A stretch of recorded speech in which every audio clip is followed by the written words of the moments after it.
Welcome back to the Real News Network. I'm Paul Jay in Washington. Now joining us again is Larry Wilkerson, Colin Powell's former chief of staff, and we're discussing a possible new change of course in U.S. policy towards Cuba. Thanks for joining us again.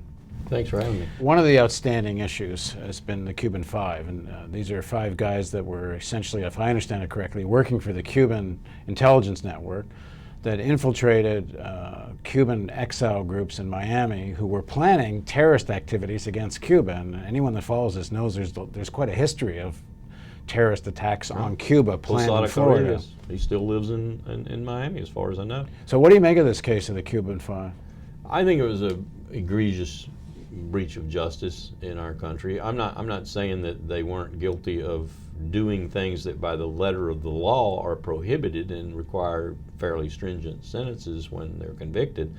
But I am saying, as you said, that it was understandable what they were doing because there are people in Florida who were inimical to the interests of Cuba. And it just violated so many precepts of American law. Take, for example, a change of venue. They wanted a change of venue, that is to say, legal term for let's move the trial to some place other than Dade County or Miami where people aren't prejudiced before the trial even starts.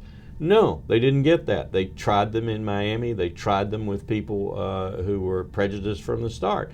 The circuit court in Atlanta reversed the decision essentially based on that failure to give them a change of venue, the small group voting. Once the full court reviewed it in Atlanta, they went back and established the decision as it had been previously conceived and issued, and so it didn't happen. But there are just so many violations of what I would call justice, fair play, in the course of putting these people in prison, and to give someone 2 life sentences for essentially trying to protect his country against people in Florida. Let me give you an example. Let me tell you how serious this was in my view. When I war-gamed Cuba with my Marines and airmen and soldiers and sailors in the early 90s, when I war-gamed it, here's how the war game would develop.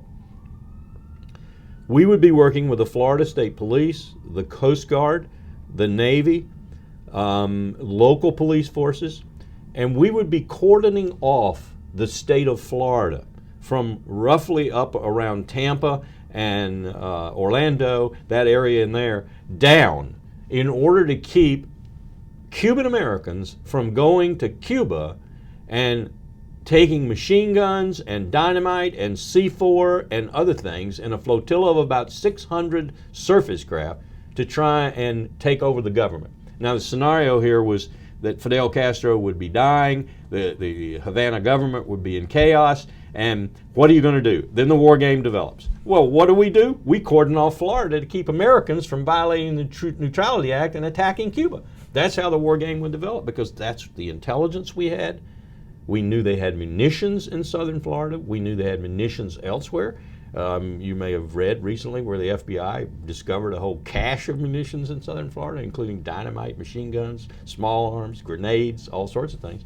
Leftovers, if you will, from the CIA training them in the 60s for the invasion of Cuba. It was clear to me why these guys would want to come and spy on us, or spy on Cuban Americans, because they were a threat to their country. When I went to Cuba my first time, not first time I went 13 years old with my grandmother, but when I went as an adult my first time back in March of 2007, I found it actually ironic, funny, I thought, until I realized they were deadly serious, that the first question Cuban leaders would ask me was, when is the 82nd Airborne going to land on Jose Marti Airport? And when Alarcón asked me this question, the president of their National Assembly, I had it asked a few times before, so I looked at him and I said, you guys cannot really believe that we're planning to militarily strike your country. And he convinced me that they do believe that. So, I mean, we can't crawl out of our own skin and put ourselves in other people's shoes. You know, they look up at this huge 300 million El Coloso del Norte, they call it, the giant of the north. And we're only 90 miles away, and we got this incredible military. We've just taken out Baghdad. We've just gone to Afghanistan. And we're talking about regime change. And they're scared. They're frightened. I understand why they might have put them here. I'm not trying to condone their actions.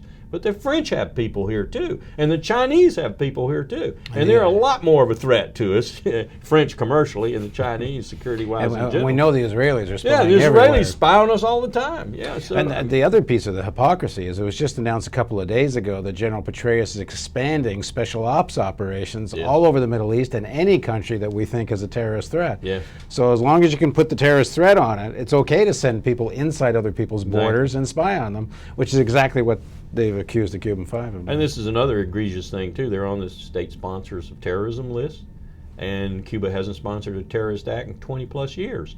And we have Posada Carrilles, who kills 70 plus Cubans on an airliner he bombed in Miami, living scot-free.